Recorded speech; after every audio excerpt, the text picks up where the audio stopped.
आज का हमारा टॉपिक है पादप कोशिका एवं जंतु कोशिका में अंतर। चलिए देखते हैं कि प्लांट सेल और एनिमल सेल में कौन कौन से अंतर पाए जाते हैं। यहाँ पे सबसे पहले कोशिका भित्ति या फिर सेल वॉल की अंतर की हम बात करेंगे।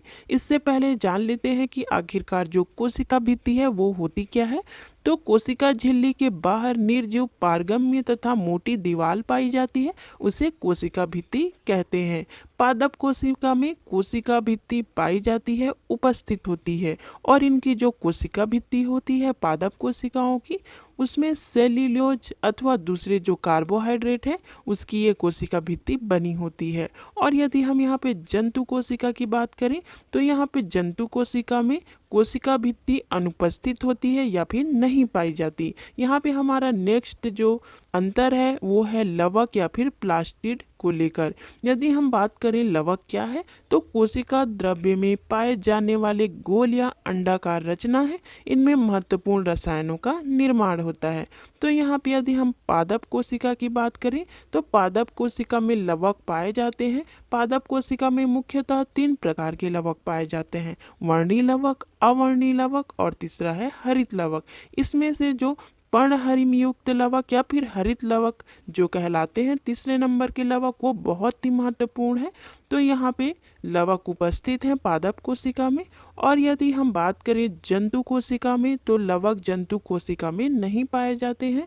तो ये हो गया लवक के बारे में।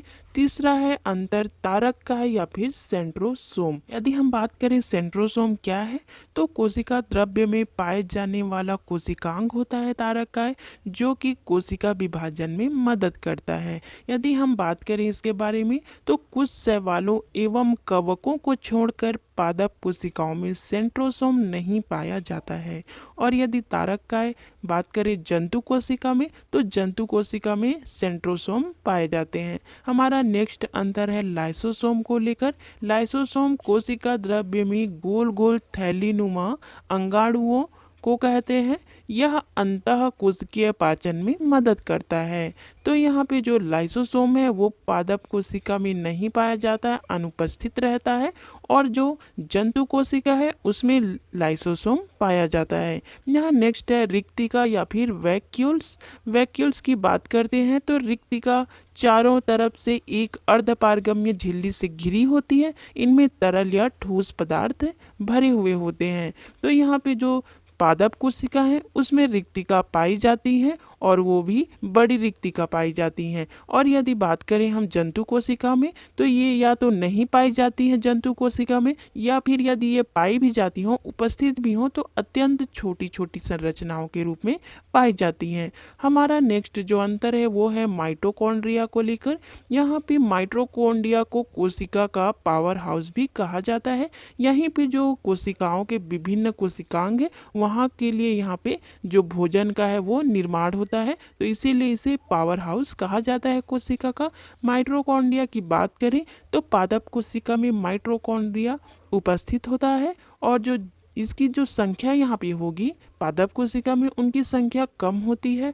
और यदि बात करें हम जंतु कोशिका में तो माइटोकॉन्ड्रिया जंतु कोशिका में पाई जाती है, और ये अपेक्षाकृत यदि तुलना करें तो पादप कोशिका के तुलना में अधिक पाई जाती है।